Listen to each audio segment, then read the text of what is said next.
Assalomu alaykum azizlar. Mana bugun 15-may 2026-yil kunida mana shu 2 yillik piyongullarimiz holati. Bu piyongullarimiz o'tgan yili bu yoqqa ko'chirganmiz noyabr oyida. Gullashi почти mana shu piyongullarimizni 80% tashkil qildi. Endi orasidan endi gullarni kesib olganmiz. Bo'ylari pastroq bo'lgan piyongullarimizni gulini qoldirganmiz. Mana bu piyongullarimizni gulini mana shu to'kilmasdan oldin kesib tashlaymiz endi buni.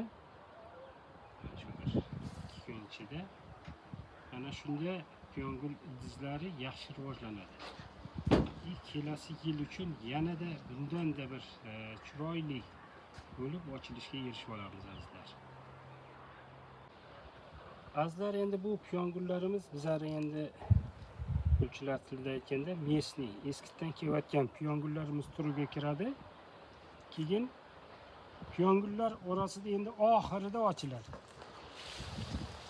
Mana hozir ko'rib turibsizlar, ular hali g'unchalari ham bor, mana ochilmagan.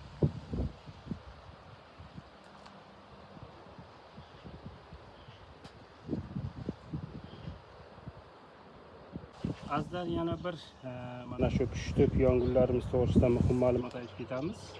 Bu piyongullarimiz kasallikka ham chidamli, keyin parvarishi osonroq. Keyin boshqa piyongullarga nisbatan bo'ylari juda ham uzun bo'ladi bu piyongullarimiz.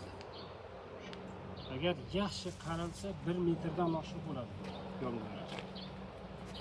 Biz buni ko'p yillik tajribamizdan kelib chiqib aytamiz. Azizlar, yana bu pushti piyongullarimizni hidi xushbo'y bo'ladi. Shuning uchun mana shu xaridorlar ham, ya'ni gulchilarimiz juda ham yaxshi olishadi buni. Buketga gul qilish uchun juda ham xaridori yaxshi bu piyongulimizni. Bozorlarda ham juda ham savdosi chaqqon piyongullar sarasiga kiradi.